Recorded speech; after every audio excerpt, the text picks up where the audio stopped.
এসে আরেকজন বাঙালি ভাইকে পেলেন যিনি থাইল্যান্ডে ব্যবসার সাথে জড়িত, অনেকদিন ধরে ব্যবসা করছেন। তো আমরা ভাইয়ের কাছ থেকে কিছু ইনফরমেশন জানি যে থাইল্যান্ডের ব্যবসা বাণিজ্যের অবস্থা কী এবং কীভাবে তিনি ব্যবসা করছেন, কীভাবে অবস্থান করছেন এটা। আসসালামু আলাইকুম। ওয়ালাইকুম সালাম। কেমন আছেন? আলহামদুলিল্লাহ। আলহামদুলিল্লাহ। আপনি তো থাইল্যান্ডে দীর্ঘদিন ধরে আপনার সাথে কথা হচ্ছিল যখন আপনারা জানলাম যে দীর্ঘদিন ধরে অবস্থান করছেন। তো এখানে কি স্থায়ীভাবে বসবাস করার সুযোগ আছে? এখানে কি এখানে এই স্থায়ীভাবে বসবাস করার সুযোগ হলো প্রথম অবস্থায় আপনার কাগজ করতে হবে, নিজের কাগজ করে নিতে হবে। নিজের 1 বছরের কাগজ করা যায়। আপনি যদি 50 বছরের উপরে হন রিটায়ার্ড ভিসা করা যায়, রিটায়ার্ড ভিসা করে আপনার থাকতে হবে। আর 50 বছর নিচে হলে প্রতি বছরে আপনার রিনিউ করতে হবে, কাগজ করতে হবে, প্রতি বছরই কাগজ করতে হবে। এক বছর করে আপনি প্রতি বছর পারমিট নিতে হবে। বসবাসের পারমিট নিতে হবে, এটা করতে হবে। আর যদি আপনার বিয়ে শাদী করে ফেলেন তাহলে আলহামদুলিল্লাহ সমস্যা, তারপর আপনার কাগজটা প্রতি বছর। বিয়ে শাদী করলে কি এখানে বিয়ে শাদীর মাধ্যমে রেসিডেন্ট পাওয়া যায়? না, এটা অনেক সময় লাগবে। তারপর আপনার এখানে করতে হবে, প্রতি বছর এই কাগজটা করতে হবে, রেগুলার এই কাগজটা প্রতি বছর করে নিতে হবে। এটা আপনার অনেক পরে, যদি বিয়ে শাদীও করেন অনেক পরে আপনার সেটা অনেক সময় ব্যাপার। এখানে কত সংখ্যক বাঙালি আছেন আপনাদের? বাঙালি তো বলতে আপনার পাকিয়া সিটির মধ্যে আপনার অত বাঙালি নেই, 400 হবে সব মিলে। ও আচ্ছা আচ্ছা, এই 400 হবে সব।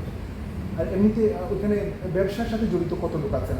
ব্যবসার সাথে জড়িত লোকই এখানে আপনার বেশিরভাগ, অল্প কিছু আছে আপনার জব করে তারা, কিন্তু ব্যবসার সাথে তার জন্য ওই আপনার মালয়েশিয়া, সিঙ্গাপুর, সৌদি আরবের মতো এত লোকজন নাই এখানে।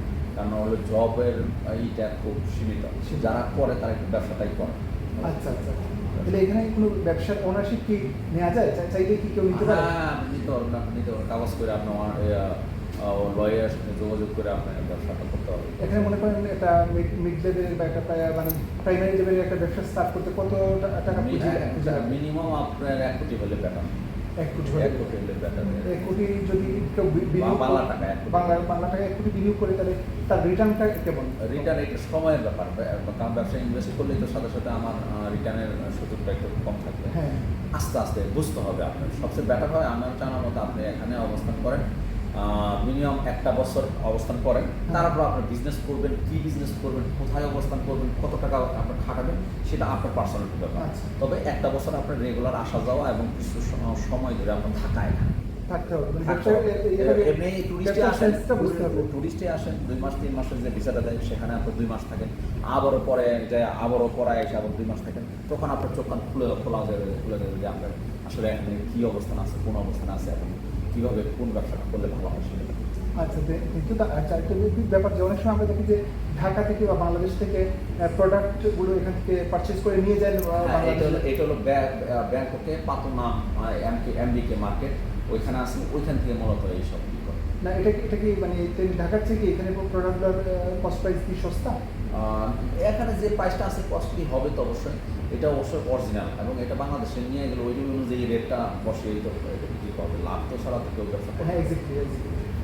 থ্যাংক ইউ মনির ভাই, সময় দেওয়ার জন্য। সালাম।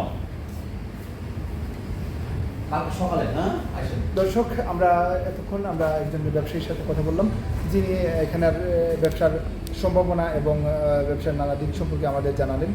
যদিও ওয়ার্ল্ডের অন্যান্য দেশগুলো যেগুলো হচ্ছে যে সিঙ্গাপুর, মালয়েশিয়া বা সৌদি আরব, ওইসব দেশগুলোতে যেভাবে বাঙালিরা বিভিন্ন সময় ব্যবসা বা বাণিজ্যের জন্য অথবা চাকরির জন্য অবস্থান করেন, এখানে ওই সুযোগটা তুলনামূলক কম।